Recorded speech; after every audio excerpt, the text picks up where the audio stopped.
Hello, everyone, and thank you for tuning in to another episode of the Mindful Constitution podcast. I'm so excited today to be joined by Meg Geisewite, who is author of Intoxicating Lies, One Woman's Journey to Freedom from Gray Area Drinking. So I shared this book a couple times. When I was reading it to my stories. So I've read through and tagged a million questions for Meg today. Meg is also a mom of two, and she's been married to her husband, Paul, for 20 years. And she's already passed 4 years alcohol free. So we're going to get into it today with all the questions for Meg. How are you, by the way? Hi, Katie. Thank you so much for having me. I'm excited to dig in with you.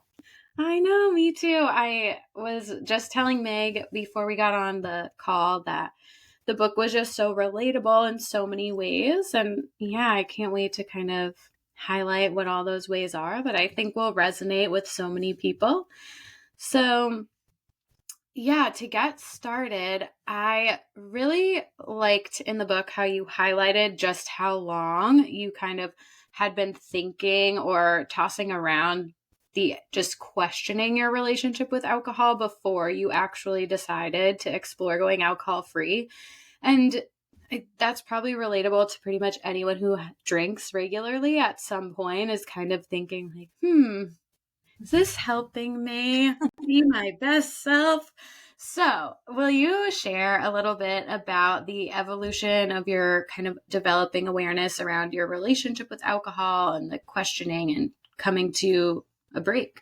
Sure. So the book really opens up with the story of really my first impressions with alcohol as a little girl when my parents used to have cocktail parties. And I'm going to age myself, but my mom would dress me up in my best Jessica McClintock dress and have me serve hors d'oeuvres to her inebriated guests. And I really I saw alcohol as a way to have fun, let loose. My mom had the three of us, my brother, sister, and I, all to herself all week while my dad traveled. So my dad wanted to let off steam. My mom wanted a break. And, I watched all this. They were either going to a cocktail party or having one at their house. And high school was just very much of like when I could sneak in going to a party and that type of thing. But there was never really any like dangers other than don't drink and drive and don't drink if you're pregnant. And college really kind of normalized that binge drinking behavior. And when I got out of college, I got into sales, and the sales culture was very much of work hard, play hard. And it really was an environment of client dinners with a lot of wine and alcohol. And in fact, at the national sales meetings, a lot of times if you weren't drinking, it was frowned upon. It was an expectation that you would go out, you would party. And I just think back to so many meetings of being trained on our product and being so hungover and in a fog and not clear-minded to really learn and understand everything that was being taught to us. So it's very strange looking back at it now. But then I got into beauty sales, like aesthetic sales, medical sales, and really started selling women on perfectionism. I was very much into looking the part in the sales job as well and kind of guzzling down those societal and cultural lies of what true beauty was. As you can see now, I don't even wear makeup, but I'm in a much different sales position now than I'm no longer in that. I've been out of that job for almost a decade, 9 years. It will be in April. And so when I met my husband in that industry, we got married and we had 2 kids, and I really fell into the mommy wine culture. And, you're running around taking care of all of my clients and my doctor's offices, and then coming home, taking care of the kids, taking care of the house. And I fell into the intoxicating lie that it was a permission slip to rest. It was self-care.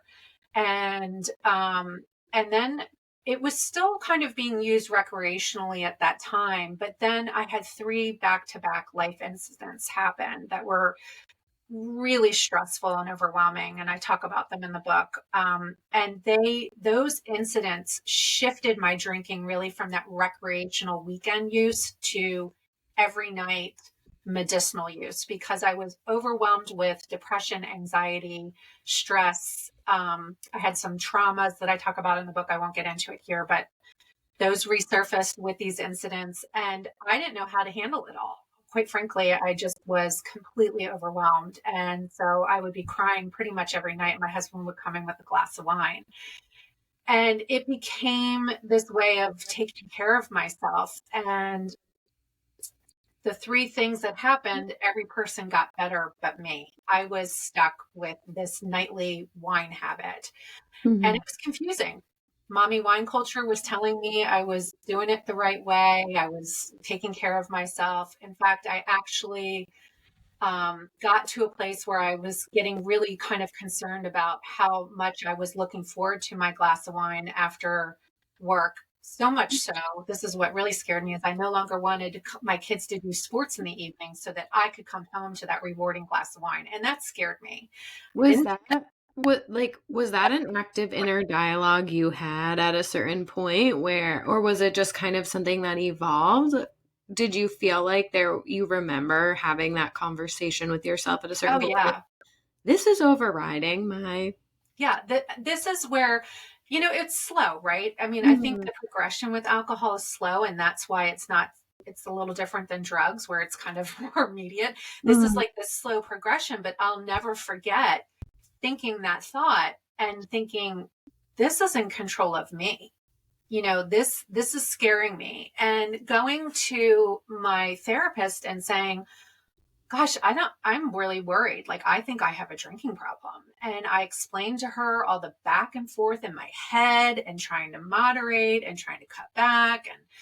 And I just went on and on. And I remember like my hands sweating in the office while I was telling her this, because I'm thinking, is she going to tell me need help? And she said, no, I think you're thinking about it too much. And I was like, oh, thank God I get the permission slip to continue this. I was so blown away reading that part. I couldn't believe that. And sadly, I have talked to so many communities of women, and it's either their doctor or their therapist or maybe even a health wellness coach that has given the permission slip to say, it's okay. You're not Right. in like this dark space. So continue with your gray area of drinking. And it is making us so sick. And so my Yeah. gray area drinking continued for 2 more years after that. Mhm. And my drinking looked like my friends and my family, and I was still questioning myself. So I would say, do you think I drink too much? And people would be like, no, you're fine, you drink just like I do. And so I suffered silently and internally for a long time, and I kept beating myself up, like, what's wrong with me? Why can't I get this under control like everybody else? Like, what, and that's the part that is just horrific, that Yeah. I never want to go back to again. I mean, it's just this vicious shame and drinking cycle, this detox Mhm. to detox loop that I just could not break. I would do cleanses and try, and I just knew that when I couldn't really quit more than 2 weeks, or a month at a time, like, it was always like and it would come back a little bit with vengeance. Like, I would drink Mhm. even more. And so I finally just listened to that inner knowing, which I talk a lot about in my book, which I Yeah. think anybody who's a mom here knows about your intuition, a mother's knowing. I knew it was not serving me. I knew Yeah. that it wasn't even a value, but I just didn't really we don't have the earth school to teach us how to deal with regulating our nervous system, right? So Mhm. I did a 21-day reset challenge thinking, oh, I'm not going to break up with alcohol. I'll just reset my Yeah. drinking. And, that's another, Yeah. another I intoxicating. know. Yeah, exactly. And what you were talking about with even health and wellness coaches and doctors and Yeah. therapists, when they see you, and I think ultimately, even as a coach, right? Even as a sober curious coach, my mission isn't to get everyone to stop drinking. It's for them to turn into their inner knowing around alcohol.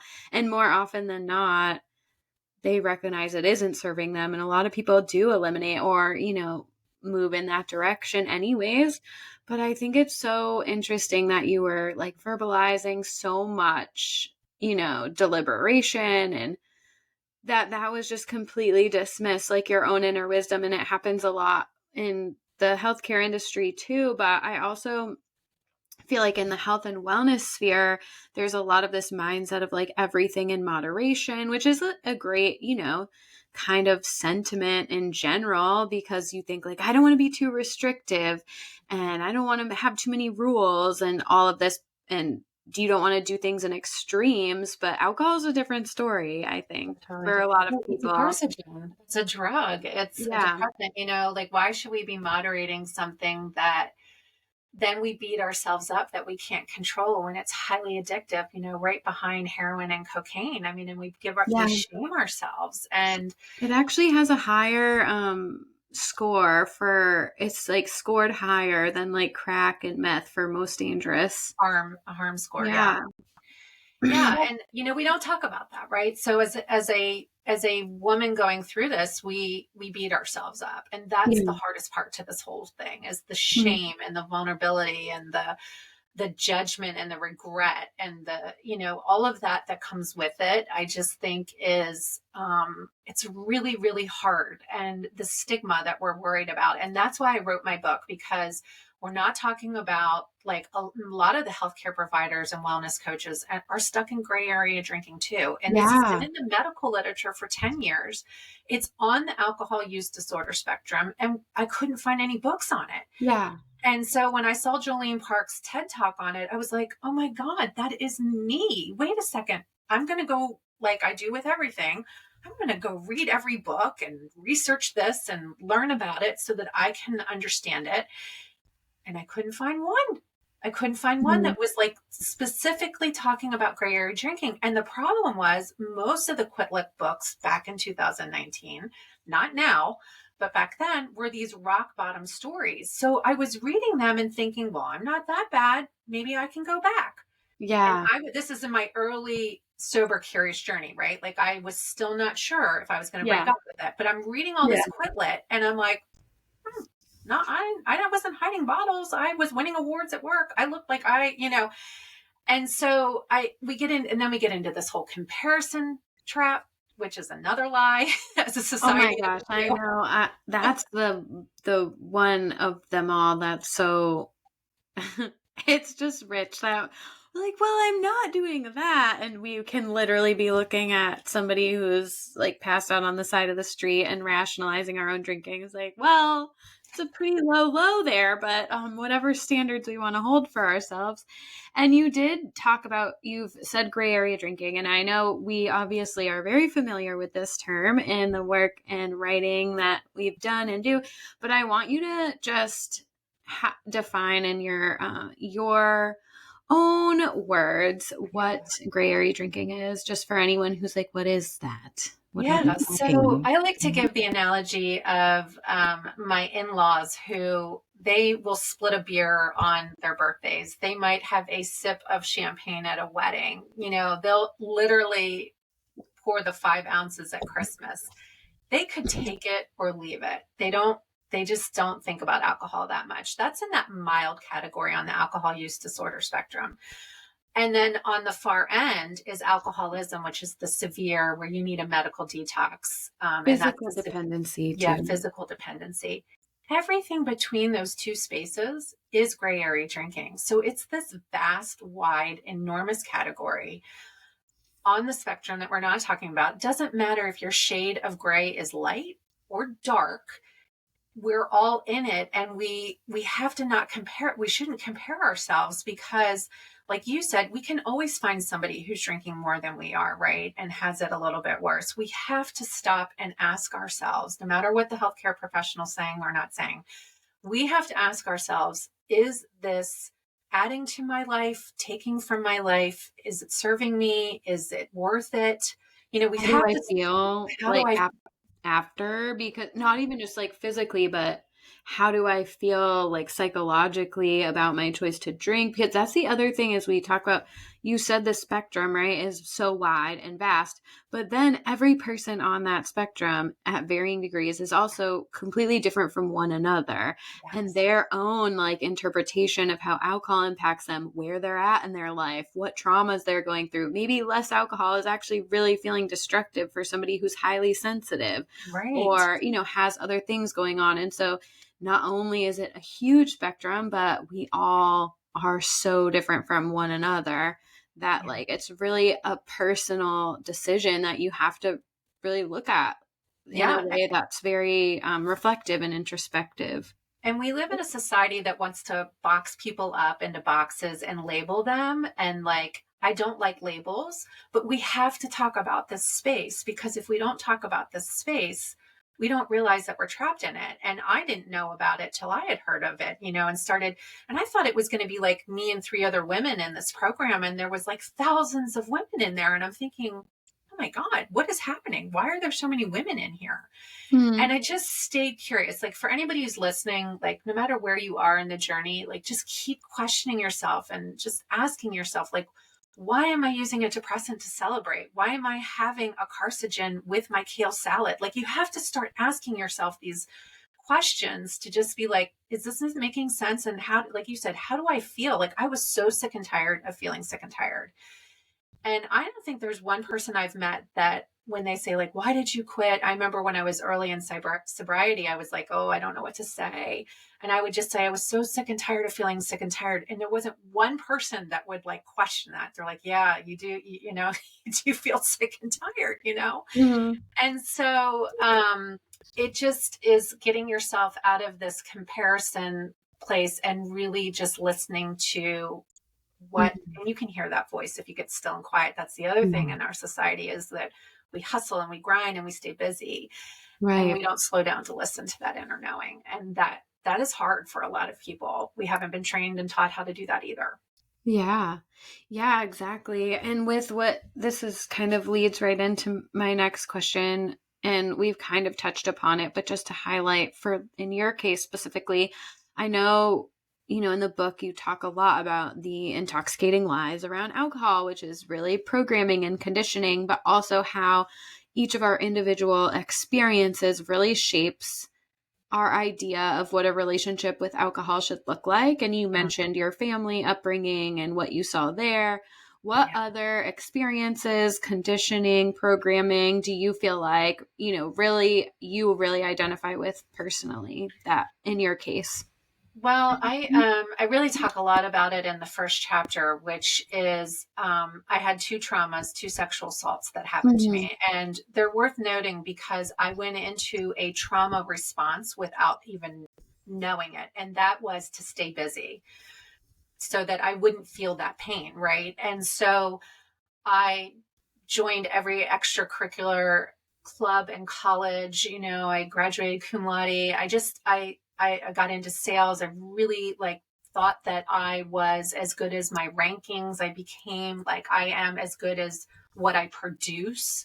So there was value always in like what I was achieving, how I was appearing. I was getting a lot of validation in my early years with modeling and objectifying my body. I mean, I was literally the poster child for the alcohol industry. I used to, be the Budweiser girl, the Jägermeister girl, the Guinness girl. And, I just guzzled down all of these cultural and societal lies, as well as within my family. I'm the oldest. So I was always the caretaker, the helper, the planner.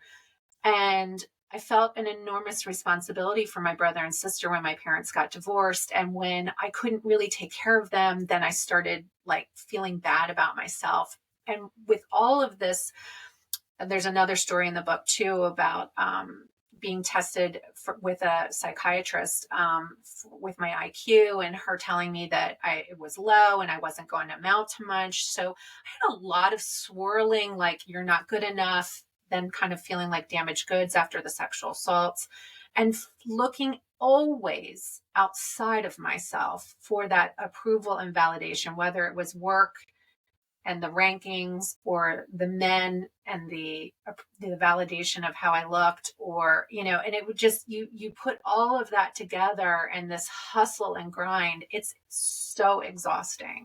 Mm-hmm. And so I fell into all of that. And it really wasn't until I quit drinking that I could look back and say, oh my gosh. And of course, I talk about this in the book too. I am a huge proponent of therapy. I know not everybody has the privilege or the opportunity to get therapy, but I will say that, doing and seeing through my life coach, which is the end of my book, as you know, she takes me through a lot of the healing and what happened to me, was paramount in really losing the judgment and the guilt that I had placed upon myself, knowing that I am good enough, I'm inherently enough. It's my birthright to, feel this way, even though no one had ever said that to me. Mm-hmm. And so it was really learning how to take care of myself in ways that were healthy, versus with alcohol. And I had to learn it all, and I'm still learning it. Like the unbecoming and the becoming that I talk about in my book, I'm still doing that every day. Like this work is never done, this inner work and this Mm-hmm. emotional sobriety journey that I'm now on in year 4. It's constantly looking at these old patterns and coping skills Mm-hmm. that help me survive, right? That hustle, that grind, that perfectionism, I look at all of those parts of me now as protectors that were helping me thrive, and like, not like, oh, I need to fix that and I need to get rid of that and I need to resist that. No, I bring them in with like a loving hug, like, of Yeah.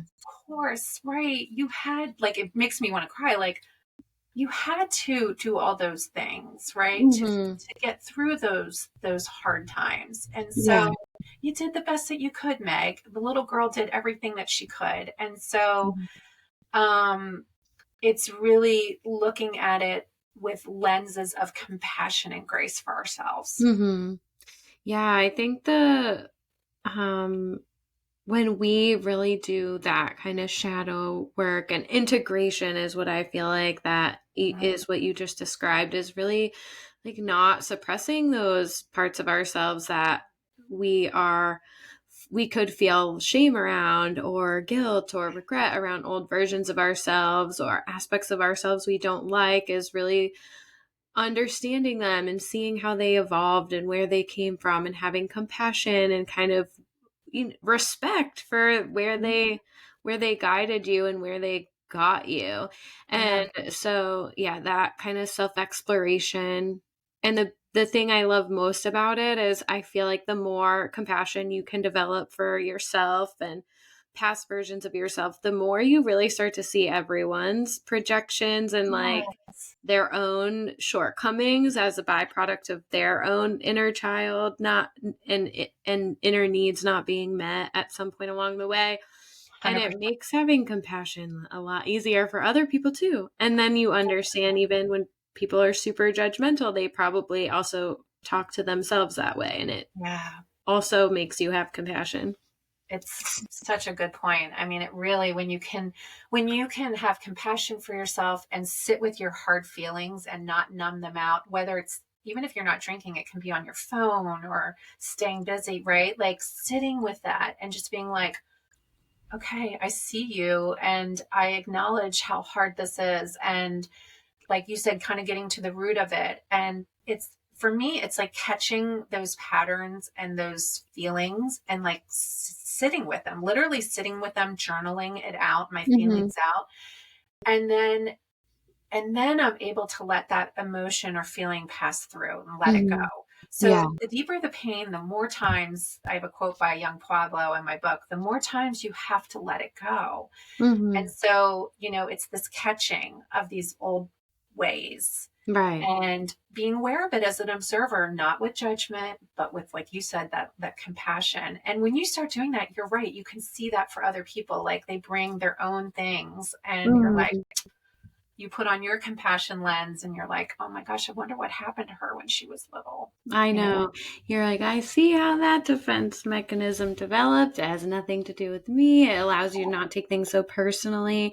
It's funny, I was laughing as you were explaining, I journal and do this. And I was just thinking how my husband will like know. He's like, oh, you're gonna cry. You're good. You just need to cry. I'm like, yes, I just need to cry right now. And I'll just talk to him and I'm like, I'm happy, but I'm just crying. I feel like I need to process these emotions. Soothing. So I'm going to let them out. And he always sees it coming a mile away. He's like, oh, it's a cry like moment. Okay, cool. Yeah. And sometimes that's all we need is a good, trusted friend, partner, where we can just let that emotion out. Right. Yeah. Yeah. And that's good too. That's another great way of allowing these emotions to, Yeah. flow through you. I know it's funny too, because I remember when I was a little girl, I used to be so ashamed to cry. I would like never let myself cry. And I think that's why I'm such a weepy adult, sober adult.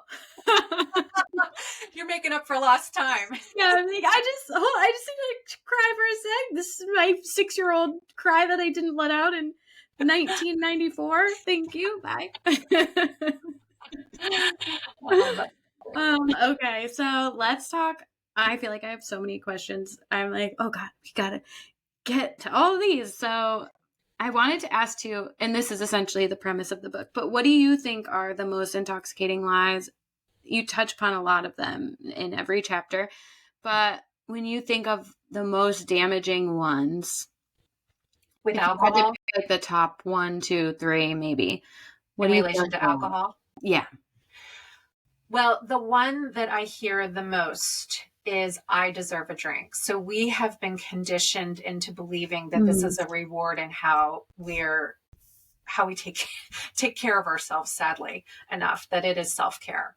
I've earned it. I deserve it. I need to escape. I don't want to feel this, right? Because again, we don't have the earth school here to teach us how to sit with our hard feelings and do meditation. I mean, when I talk to women, they're like, you mean I have to sit in silence for 15 minutes? I'm like, you can do it. Your monkey mind will go crazy for the first couple of weeks, but I promise you, it will get better and better, Mm. and you will hear more and more of that inner knowing. All the answers are inside of you, but we're just not taught that. So that's number one, is like, how do we take care of ourselves? It is not with a drink, but that is the biggest lie we have been Mm. told.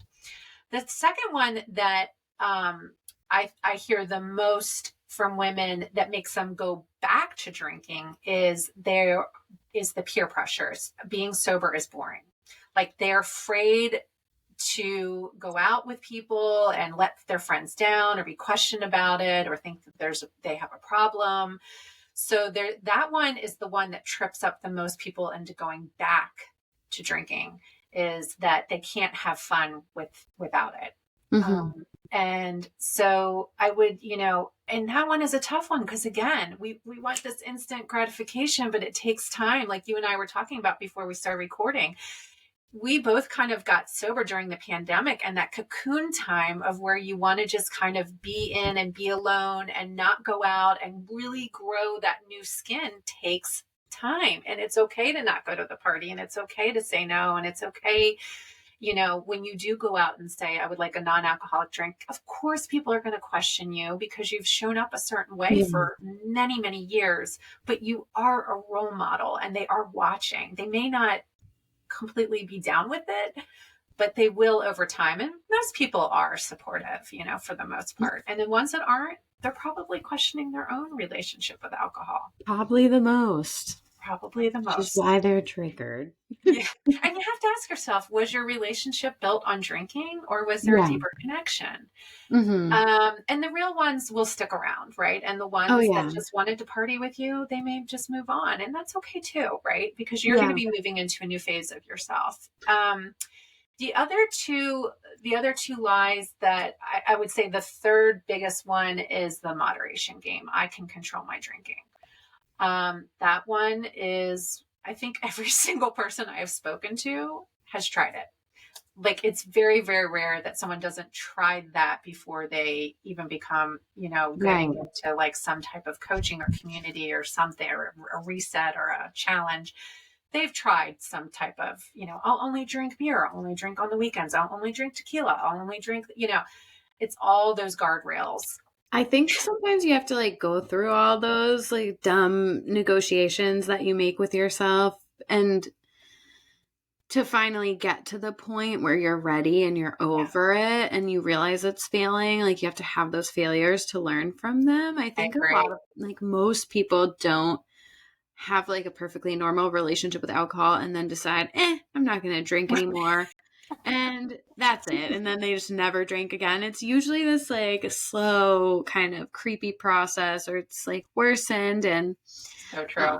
I was also laughing with when we're talking about, the process of sitting with your feelings and the cocoon period and early sobriety where we were saying earlier, you're lonely, but you also are antisocial. It's just a very hard combination, Yeah. and how it is a really hard sell when you're trying to talk to people about this process, Yeah. but ultimately it really does result in this liberation. I love Celeste Vaughn said it's yeah, she's good. She came on the podcast too. Yeah, I listened to that one. Yeah, she said it's not deprivation, it's liberation. And I think just that mindset of finally getting to that point where you realize like what is truly deprivation is the fact that you have to have inner negotiations with yourself and you are enslaved by Yes. how much you're going to drink and thinking about it. Think how much energy you expend doing that.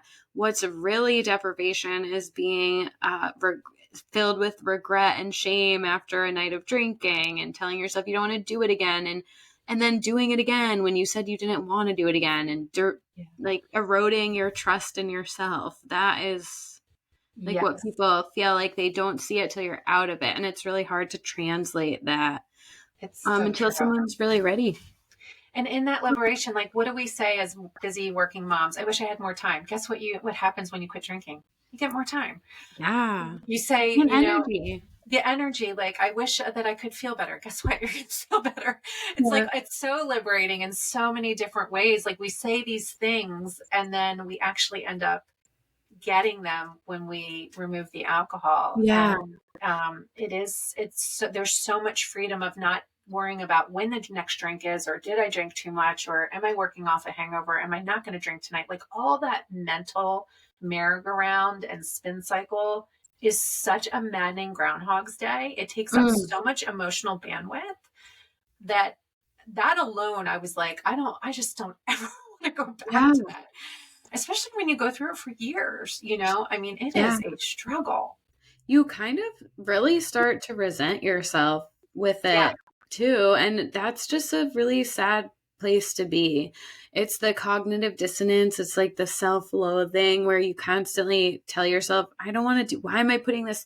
I used to hate how I would put myself in a position where I would get wasted and then just be the topic of conversation. You're like, Mm, now everyone's gossiping about me. And like, I put like, first of all, why do I hang out with people that are just waiting for you to do something to talk about? And second of mm, all, like, I put myself in this position. So why am I yeah. doing this, to Yeah. be judged? And it's just a terrible feeling to be in. And we really normalize that too. But I wanted to talk to, because we had said, dissecting a lot of the programming around our relationship with alcohol. And I'm just curious because I know for me, when I decided to stop drinking, it was very much a spiritual awakening, I felt Mm, like, where I kind of realized, wow, all these stories around alcohol that we as a society tell ourselves are so false. And not only are they false, they're like the exact opposite. It's like it doesn't resolve stress, it causes it, worsens right. it. It doesn't, do any of these things that we're proclaiming that it does. And then that really opened the door for me to kind of reevaluate like a lot of conditioning and a lot of societal programming, and just really starting to kind of tune into my own inner compass more. And I'm curious if you had any other areas that once you started honing that tool of exploring your programming around alcohol that you translated to other areas and you're like, oh my God, this is Oh, like I something had that, such a spiritual awakening. I can't yeah, even tell tell you. me. I mean, I could talk about this for another hour with you. Mhm. I started seeing signs, angel signs, spirit animals, like things that I was just kind of always slightly fogged out to. I started noticing. Um, I started to trust myself. I can't tell you how many women don't trust themselves. And that I think is the greatest gift in Yeah. this spiritual awakening is learning how to trust myself. And like, kind of back to what you were just saying, like being the same person in the morning as I was at night, like a consistent same person, not like, oh my God, the stories of what I did, and so you're showing up more consistently with more patience. But um as far as like, I just feel like now that I don't have a substance numbing me, I am so much more in tune with my mind, body, and spirit, and really listening to my inner knowing and manifesting things. That's another. So I started a writing community, and each month, it's called Right Back to You. Each month we look at a different topic in the emotional sobriety. So this month's topic is manifesting. Mm. I've always kind of dabbled in it a little bit, but we're really diving into it in journal prompts and discussion. And we do, the other thing I've done is like creative artwork in the journaling. So going back to when I was a little girl, I loved to paint and draw. And a lot of the women, because they love writing, also like artwork. They're creative people. And so we're learning how to not only just write in our journals, but draw pictures of ourselves. Like sometimes it's hard for somebody to write something positive about themselves, but they can draw a picture of themselves, Mm-hmm. maybe with a light around them or a heart, and so it's this reconnection to that little girl and me and, God or divine, whatever it is that you believe. Like to me, it's all one, the universe, Mm-hmm. God, energy, everything. And so I love going on walks every day and finding the beauty in the day. And it just fills me with gratitude. I take a picture of it. I know we follow each other on Instagram, and I post a lot of times pictures of the beauty in the day, but I see hearts everywhere. I collect heart rocks. I see them in the like concrete. I see them in my like shapes in my food. And I never saw any of this stuff when I was Mm-hmm. drinking. And so it's this like feeling of being connected, and we're all connected and we're all one. Yeah. And it's so beautiful. Yeah, I definitely agree with you. I feel like when you do start to become more present and you are more tapped into your reality, what's going on, it was really surprising to realize, wow, the majority of us are kind of sleepwalking through life through all of these normalized behaviors around keeping ourselves extra busy is normal, around drinking, regularly to check out from our reality is just so constantly being on our phone. That's totally normal to be sitting across from someone on your phone, and just realizing how asleep at the wheel so many of us are. That was The really, autopilot. It's like this yeah. autopilot instead of being intentional, like intentional living. Mm-hmm. And it's really, like you said, like slowing down and just really like the little ordinary moments become extraordinary moments Mm-hmm. with our kids, with the sunset, with Saying whatever. hi to somebody and actually being Yeah. present enough to you strike up a conversation with a random person on a walk or whatnot. And you really have the opportunity to like tune into every little moment throughout the day that that is what life is. And we're usually just like, I'm too busy, I'm too busy, I'm too busy. Like going about your day is like, this is what's happening right now. This person you're walking by, your kid that you're sitting with, like the dinner that you're having. And so that for me was definitely a big one too, really realizing, wow, like how much did I miss before? No, I try to say that I don't have any regrets, but I mean, that is where, especially when I was too hungover to play with my kids in the ocean or on the playground because I was just too hungover and too tired and, too fogged Mm-hmm. out. Like I feel like I had some time stolen from me. And that's what fuels me to get this message out to as many people as possible, because I'm like, Yeah. but it's never too late. It's never too late. Yeah. It is so sad too because mommy wine culture is built around the opposite of that. Like your kids are Yeah. stressful, you just deserve to, drink to escape that, and it's just like continuously robbing you of, even more time with your kids or energy or presence. And I realized right away, I was like, damn, I am so glad I stopped drinking before I had a baby, because I could totally see how moms could A, want to escape the moments that are hard, but B, I just know that had that been the case, I would just feel like shit and be so resentful towards my little crying baby as opposed to Yes. like at peace and just going with the flow. And we think we're relieving our stress, and really it's kind of making us resent our kids a little. Oh, for sure. I mean, I was rushing through bedtime stories so I could get to my glass of wine, or Yeah. slurring through words because I already had to have a glass. It's just not it's not modeling great. I have a whole story in the book too about Yeah. what I was modeling to my daughter, who's now a teenager and talking about addictive substances. It's like, That you was a really poignant story when she found you and she's like, "Is this my fault?" I was like, "Oh my God." That was yeah, sad. Yeah. Yeah, I know it.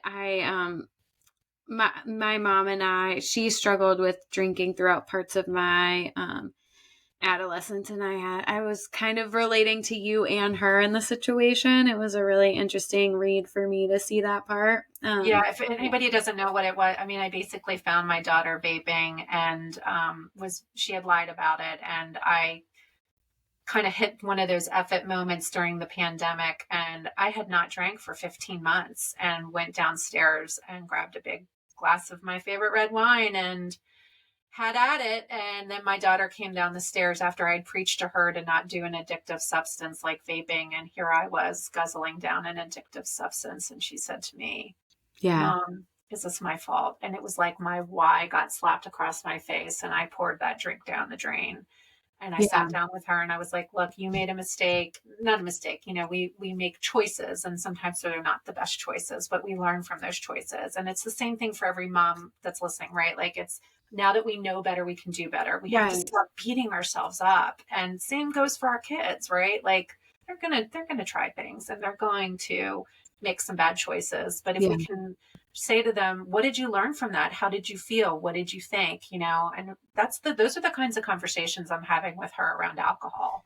Yeah, you modeled it so perfectly, exactly what you're saying. It's never too late to make a new choice, even in the midst of literally a glass of wine and having Mhm. your moment of F it. You decided to turn it around and go back the other way and repair the interaction you had with her. And it was a great opportunity to model, whereas you could have easily been like, okay, it's too late for this to be a teaching moment. And Whatever. I I'm just going to and I drink wouldn't this go back wine. to day one. Like, people are like, "Oh, did you reset your clock?" And I never was a big counter of my days, but I was like, "No, I didn't go back to day one," because for me, now listen, Yeah. for other every to each their own. Some people like that, and that's helpful for them. But for me, I felt like it's like the quote from Holly Whitaker: "You don't just get up and run the New York Marathon. You train for it." It's kind of Yeah. like what we were talking about earlier. You're going to try moderation. You're going to try these things until it clicks. And we again, if you have a sidestep in your journey, I'm not encouraging it, but if you do and you learn from it and it actually makes you go the other way even more, it propels you further down, off that Yeah. breaking highway, then great, right? Like, it's not a failure, it's feedback. Yeah. Most of my clients that end up, slipping along the way, they're usually, I would say, not in one case has anyone, drank and then been like, actually, I am glad, to drink again. That not drinking sucks. It's always been a reminder for them as to, and this doesn't really do it for me anymore. Like, even if they don't necessarily have an episode or something, they just allow themselves to have a glass of wine or two at an event or whenever. And all of them have always said, oh, it just kind of reminded me why I don't drink. Right. Like, my stomach hurt, I felt like crap the next day, I needed that 20th time for it to click. And it's like, Yeah. okay, well, great, now it clicked, you know what I mean? Yeah. Yeah. It was purposeful, this little moment that you had. And it was a great opportunity to model for your daughter, Yeah. like we said. So, okay, so the next question I have is, this is one that I think is important too, because I feel like a lot of people can relate to this. You were talking about it earlier with work and the drinking culture and sales and peer pressure. And so what do you say to people who feel, people work in event planning, sales, hospitality industry, which I know I did before I started working in health and wellness, and it was very challenging to not drink in those atmospheres. So Yeah. what do you just say to people who work in heavy drinking cultures, and how can they approach that if they want to shift their relationship with alcohol? Yeah, I usually will go to the bar and say, "Can you make me a non-alcoholic mojito?" Right? And most bars can make you a non-alcoholic mojito or a non-alcohol. Do you have a non-alcoholic beer? Sometimes the only option is water or soda, and that's fine too. I think, and I talk a lot about it in the book as far as your first. It's gonna be awkward, shaky, and weird, right? At the beginning, you're kind of like trying to find your footing and trying to figure out your words, and you may not even know how long you're going to be doing this for, and so it is kind of a shaky, weird time. But I promise you, if you stick with it and it's like going to the gym. You build this alcohol-free muscle. Every time you go and you do it, it gets easier and easier. And what I have found is that people on my sales team are now coming to me and saying, I want to quit drinking, or I need to cut back on my drinking, or how are you doing this? And tell me what to do. And so you just never know when you're actually being a role model. Of course, the journey is always for yourself and not for someone else. But, I had to leave some, like I talk about in the book, like I didn't go to the happy hour that they had before we went out to dinner. I decided to go late. I decided to be the designated driver so that I wouldn't have so much drinking expectation put on me, but I didn't drink at all. So there's little things that you can do. And I think as you grow that alcohol free new skin and muscle, you just become like, I just don't drink. Yeah. I just don't want to drink. And people, again, if someone's questioning you, that I know immediately it's somebody who's questioning their own relationship and probably really wants to have a sidebar conversation with you about it. Just too scared Mhm. to, and that's They why it's probably like, will once they have a few they drinks. probably will. Exactly. I've So had just so in the many court. people come up to me at weddings, like, drunk, and talking about how they need to reevaluate their relationship with alcohol. I'm like, "Listen, honey, just not tonight, though, I guess. Now's not the time." Yeah, I actually had a conversation with one of my doctors today, and he said, he found out that I wrote a book, and he was asking me about it, and he said, I went out on a boat with my friends, and we just got annihilated, and I can't do that, and I don't want to do that. Tell me what do you do when you go on like a boat or you go? And I said, you know what? I bring my own little cooler of my favorite Mocktails. CBD seltzer drink that I love. And people think I'm having like a seltzer or whatever. I don't really care what they think I'm drinking, but and it just kind of like a little bit chills me out. I'm having a great time. I'm having fun. I feel like great the next day.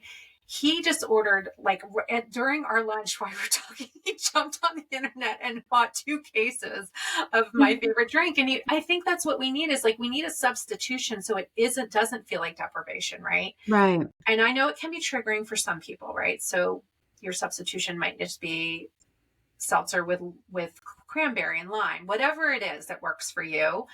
But I know that I just go around to parties like with my little cooler bag, and Mhm. now I'm a take it or leave it, like with the mocktails and stuff. I don't really care. But at the beginning, I needed that. Yeah. It's a lifeline for a lot of people who feel really uncomfortable socially. Yeah. I always thought I was fairly outgoing until I stopped drinking, and like I think I'm more introverted than I thought. And Yeah. I I don't know. I'm like an introverted extrovert or whatever they say. I definitely gather energy by being alone, but I do love Yeah. being around people. It's just, to a certain extent. And it's a whole new ball game, no matter introverted, extroverted, ambiverted. I don't know any of those things. Like if you've always drank socially, it's going to feel weird not to always drink socially, Yeah. especially if you're extroverted, because you're probably even more extroverted and you have like completely identified yourself as like the party person. And so then Right. when you're not, and everyone's like, oh, but you do regain your personality over You time. do. It You comes do. back and And you it's feel okay. more like comfortable than ever. And it's just like the most liberating feeling. And Truthfully. I'm just so protective of my energy now. Like I went to this dance party, and one of the things I've noticed since I've become alcohol free is I'm very sensitive to loud noises and like chaos. Like I absorb people's energy I knew that, but like I actually absorbed the environment's energy too. And I didn't know that because I was numbing that with alcohol and thinking that was fun. So Mhm. when I took it away, I was like, I don't really like this environment. And I want to still go out and have fun, and I do. But when I'm like, when my body's like, we're done, we've hit our wall, it's like, I'm out. And I don't really care. Like, Yeah. see you guys, I got to protect Right. this energy. This is more important to me than making Yeah. everybody else happy now. Exactly. And think how often other women who, and you know about highly sensitive and depth of processing and overstimulation and empathy and sensing of the subtle, Yeah. there's probably a lot of highly sensitive women who like overindulge in social situations because it is overstimulating, because Yeah. they are sensing all the energy of everyone and it's a lot. I know that Yeah. definitely contributed to why I drank. And then when you're highly sensitive, you might also have more exacerbated anxiety from drinking. So I think that's why there's a lot of more women who are kind of questioning their relationship with alcohol too, not only because it affects us differently Yeah. than men, but also because I think there's a lot of highly sensitive women too who it's like even more magnified the negative effects and maybe even the drinking in the first place. I totally agree with you. I mean, it really, I didn't even realize it until I stopped. I was like, oh Yeah. my gosh, this is, I have got to Mhm. exit, and I just was such a people pleaser my whole life and cared about what everybody else thought. And now I'm like, I care more about taking care of my mind, body, and spirit. I'm always taking that temperature gauge. Meg, you good? You good? You good? No, you're no good anymore. We're out. Yeah. Like, I know. It truly is, and it's pretty funny. I know for me too, what I've realized is it really provides you that opportunity to be like, nothing that you think is actually a fact. Like you need to explore all your beliefs and realize like, does this resonate? Does this resonate? All these things I'm telling myself. And one thing I always thought of myself, I'm social, and so that must mean I like being around big groups. And I realized without alcohol, I don't really love big groups. I yeah, love intimate, like groups of 10 or less, like 5 or less, like hanging out with a few girlfriends or talking with people one on one. And in fact, when I don't drink, even when I'm out, I make a point of, I'm just going to actually try to engage more deeply with one person at this party than trying to like talk to everybody here. And I think that's just something too to consider when you're not drinking, is just reevaluating like what you even think your preferences are, because you might be surprised that all the things you've been telling yourself about who you are over the years while you were drinking might not really be who you are. it's so, so true. I mean, we were the entertainers. We were the ones who always threw parties. And like you, I would rather have deep, meaningful conversations with one or two people than Mm-hmm. like have 30 people over just to have surface conversation now. Like it just doesn't even interest me. I'm like, Yeah, I no know. desire. You're like, what? I checked out. Yeah, I feel the same way. It makes it hard to um tap into the small talk and kind of the pleasantries that are really surface level, and especially once everyone starts drinking too.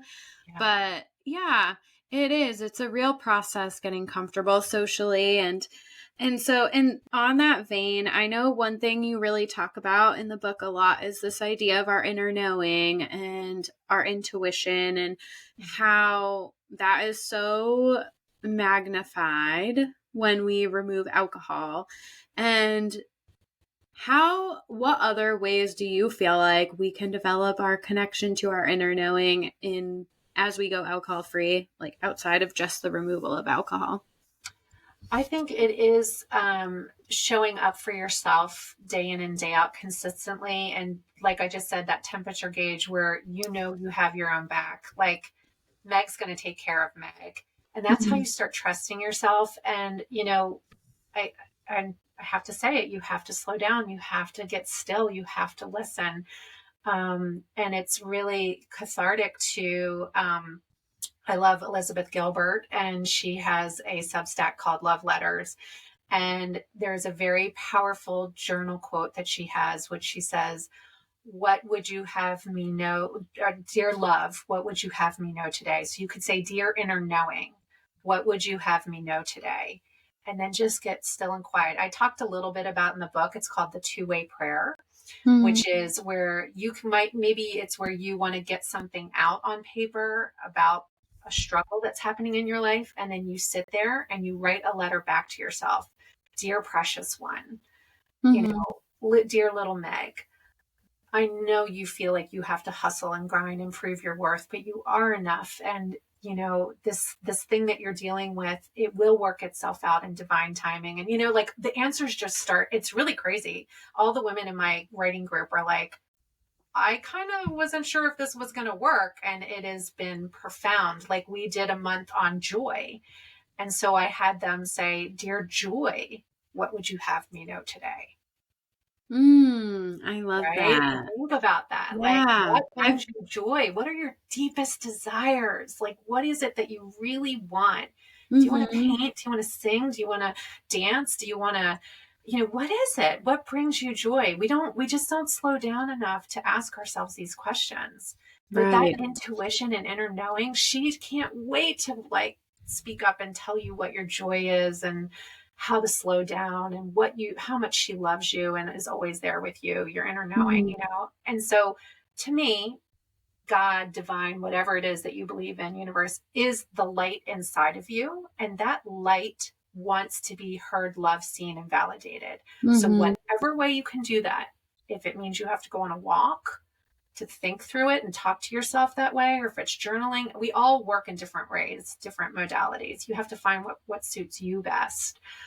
Maybe it's painting and that you paint it out, you know, the love or the joy or whatever it is. But it's finding what works for you, but it's really spending time alone Mm-hmm. with that, Undistracted time undistracted. alone, which is scary for a lot of us, but it really is so nice. It's so funny. I actually am taking a social media break right now just because I'm Mm, like, this is a perfect time, February going into March. I'm leaving my full time job at the end of this month, which I'll have left by the time I post this. And I've been a health coach, a virtual health coach for like 4 years. Uh, and so I'm leaving that to focus on my business and Arthur, my baby. And oh, so I was just like, this is just a time where I really need to reconnect to myself, like close one chapter and begin the next one.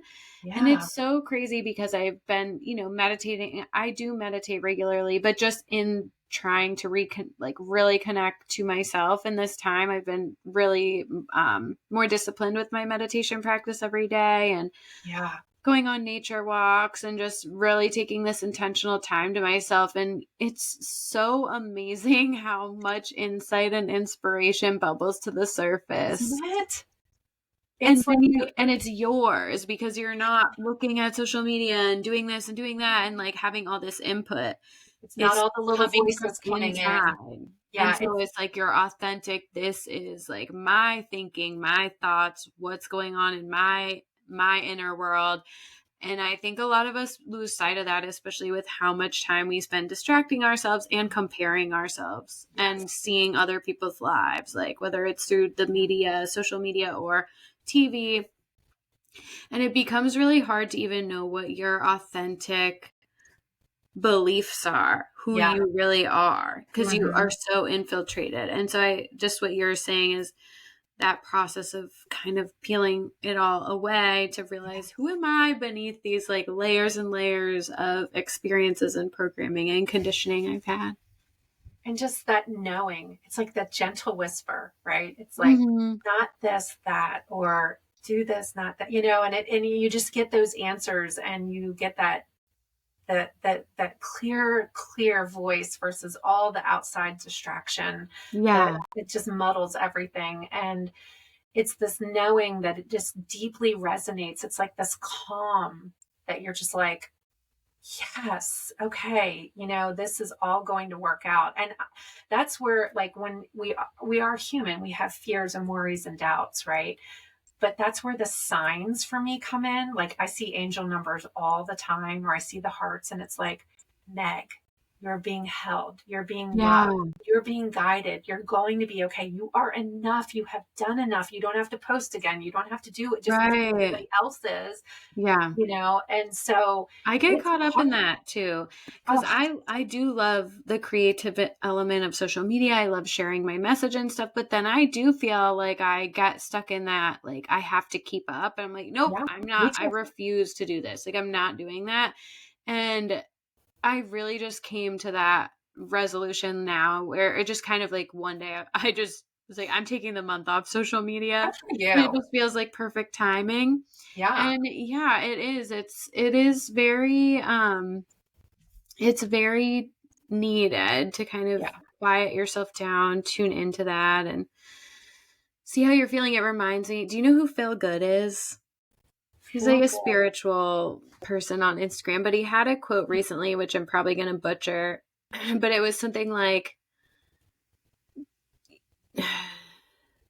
the like change you seek is in the version of yourself you're avoiding. And I think that just speaks so much to that idea of like inner knowing. It's like it's there all the time. It's like all of It's those always things there. that you're supposed to be doing and should be doing that you're not doing and that you will feel better for doing when you do it. Yeah. And I hear people say, I just don't have time. And I'm like, you can pull over the car for 5 minutes and do it on the side of the highway. You can do some breath work, like and just sitting with yourself for that 10 minutes, just focus on a candle. And you can have sound bowls or whatever if you need some kind of noise, but you need to not have music and any distraction, and it is hard at the beginning.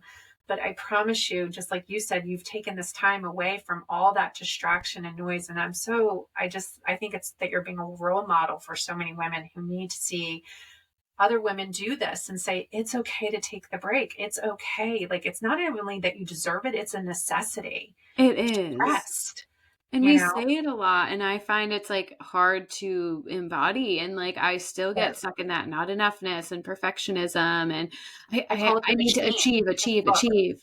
Yeah, it Yeah, sucks you in like a vortex. It's like, you got to do more. I mean, my book launch, I was like this. Like every part of my book launch was telling me I needed to do more. And yet my message is to rest. It was like, yeah.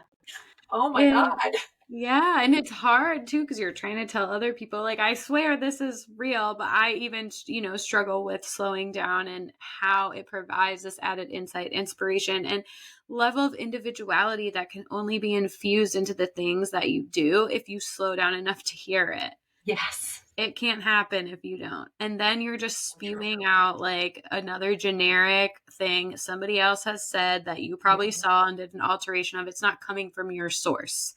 so And true. that's like the creative in me where I'm like, I want like this. I feel like this is kind of taking like the driver's seat. And I want to go back into the driver's seat and be like excited about, what you create and not feel like you're supposed to be pumping things out for Yeah. people. I don't like the word should. Like, you should be doing this and you should be doing it. Should come, Yeah.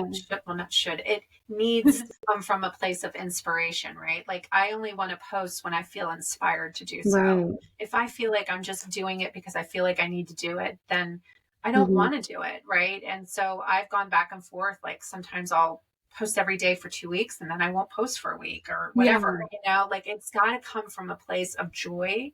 And like you said, inspiration, which is only found when I feel stuck. I know that is like the clear tell sign you need to stop and Yeah. rest, because your creativity just goes and you've Yeah. got to let it get quiet and still for it to come back. Right. And that's kind of highlights, creativity stems from a place of rest and digest, our parasympathetic nervous system, an emotionally regulated, calm space. If you're constantly in fight or flight, you're constantly stressed out in your sympathetic nervous system, you're not creative because anything that's secondary to survival is turned off. And that includes creativity, which is not high on the priority list when we're, in danger. But although it should be, I know. you I could know think it of really creative ways to escape your predator. But yeah, so okay, the last question I have for you is the idea of unbecoming before becoming, which I feel like we've kind of talked about, but I'd love to hear you just elaborate on that. Like, unbecoming before becoming who you really are. Yeah, I think, this is something that's really hard at the beginning, is looking at parts of yourselves. But again, this is where we go back to that discussion of not looking at it with judgment, but you do have to be aware of the patterns that you fall into and things that you were doing. So for example, like I did some work with the Enneagram. I almost tied for number 1 and number 2. So number 1 is the perfectionist, number 2 is the helper. I mean, my score was like almost died. So not only do I want to help you, but I want to be perfect while I do it. And it's exhausting. Oh, Meg, that's a tough one. It's a really tough one because I don't want to talk about my needs either. But I'll never forget when one of my therapists had said to me, what are your needs? And I was like, I don't know. And she's like, you are literally dutiful yet dead. And that's how I used alcohol to escape it.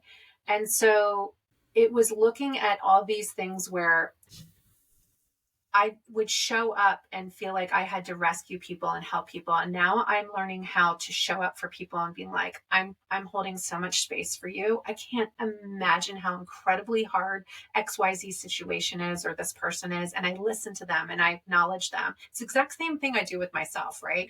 Like I acknowledge it, I sit with them and I listen to them. But if I give them a solution or try to help them, I'm actually taking away maybe a lesson that the universe has sent to them, right? I am actually taking away from their transformation. So I've learned how to show up for people now and not have to fix everything. Mm-hmm. This has been really hard in my family just recently. Literally, the past 2 weeks, we've been trying to figure out a trip to go see my dad for his 80th birthday. I am normally the one who researches all the flights, researches the Airbnb, I have it all set out. So everybody just has to click their thing. And I'm like, I'm not doing that. So guess what? It went to hell in a handbasket. It went totally awry. And I had to sit there and watch it and go like this. I'm not going to help them. And, of course I'm going to offer suggestions and things like that. But it requires literally letting some things go a little crazy and a little change, right? But being okay with that, because what used to happen is I would be so angry and bitter about everything I had done. And when people didn't show up the way that I wanted to do, it was all this control stuff. It was all control. Mm-hmm. And what I realized is when I'm trying to control everything, I don't trust myself. And so it's losing a little bit of the control, which is really scary for people.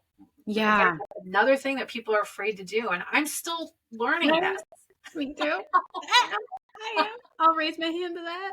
I'm no good with the uncertainty, but I've been really embracing it. And one thing that does help is journaling and looking back and reflecting on past success, progress, ways you've overcome things in the past, your resiliency along the way. And then you're kind of, I usually find myself like, oh yeah, Katie, giving myself a pat on the back, you're kind of a gangster. Don't worry about it. I love that. And it does, the trip just worked out and we're all going and everything's fine. Did it take a little longer than it normally would if I had, yeah, but that's okay. Everybody had to learn a little bit too. So we can show up for people and not have, I think as women, we're nurturers and caretakers and we feel like we have to help and rescue and fix and control and take care of the house and everything. And sometimes people have got to learn their thing along the way too. If you're always stepping in, they can't. So, and then you have more, again, it goes back to that temperature gauge. You have more time and emotional bandwidth for yourself. Mm-hmm. And it's loving limits, boundaries, right? That's a big one in this journey is boundaries, right? Mm-hmm. And that unbecoming and becoming, you have to find your voice. I was always drinking and going along with whatever everybody wanted to do and be the people pleaser and go with the flow. And now I have something to say about it. And it's not always met with great. Yeah. Oh, this is great. No, I'm going to speak up. And so it's getting comfortable with the uncomfortable. And that is what the alcohol-free journey forces you to do, right? Is make you get comfortable with the uncomfortable. Yeah. And I wanted to highlight that last thing you were saying about patterns and your relationships, because that's definitely something that everyone goes through. When you change who you are, it can be alarming to your relationships, and it can take a bit for them to recalibrate, and it can be a little turbulent, like you Yeah. said, because if someone's used to you continuously being a planner for everyone or a people pleaser, even though you're probably, it's not good for you, and perhaps they're benefiting, is like, that's the dynamic that you've participated in with them. So that's Hmm. what they're accustomed to. They don't realize, like, oh, I'm giving you the short end of the stick. It's like, people pleasers attract users, or in those cases, like, and even if it's not intentional, it's just like that behavior allows someone else to check out and not have to plan if somebody's micromanaging. And so Yeah. then these dynamics form, and we get kind of resentful for it because of the imbalances and the power dynamics. And it can be hard to shift those, and things kind of do have to crumble, like the tower and tarot. They have to crumble to Yeah. be rebuilt in a way that is functional for all parties involved in a newer and better way. And so sometimes relationships will crumble a little before they regrow. And, it just takes time and practice and doing it over and over, and your people kind of being like, oh, she's not going to be doing this anymore, Yeah. and sometimes, it requires saying like, I know I've done this for years, but it really was exhausting me and not really, it was making me kind of bitter. I really need your help on XYZ. Hmm. And I think it's okay, like that's a loving limit. Like, Yeah. I love you. I want to be with you. I want to go on this trip, but I need you to step up to the plate and I need you to research the Airbnbs, like I Yeah. need you to do something. I can't do it all. Yeah. It helps you to overcome your people pleasing too in the Yeah. process. I know. It is a scary thing when you start setting boundaries and you stop being a people pleaser, and it feels so uncomfortable just to, like, state normal preferences or something, where you're Mhm. like, did I just say that? Everyone seems fine with it. No one's freaking out. Yeah, it's like a really uncomfortable process. So, but all right. Well, I know we're well over, so I won't keep you for too much longer. But I did want to just say, for anybody listening who relates to your story of gray area drinking, and really kind of the evolution of your awareness around drinking, what would your advice be for them in taking the first step to start addressing that? Just to get curious and to get into community and connection. Like, don't think you can do this on your own. Drinking amnesia is a real thing where you think you're fine or it wasn't that bad. Maybe I can go back. Like, staying in, getting support, staying in connection and community is key, in my opinion. And just staying curious in your journal if you can. You don't have to voice it with Yeah, everybody. You can do it with yourself so that you can listen to your inner knowing and let her guide you along the way. I love that. It's Yeah. awesome. And yeah, you can get Intoxicating Lies on Amazon, and then I think I have it in my storefront.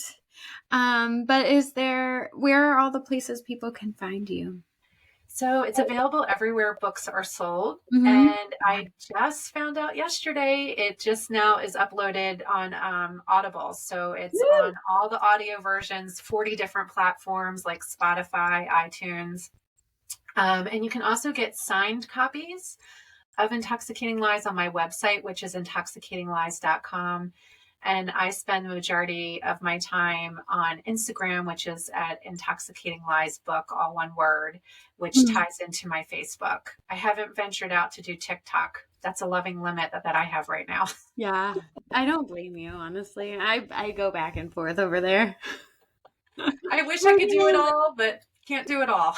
yeah, it is. It's a lot. That might have to go after my sabbatical from social media.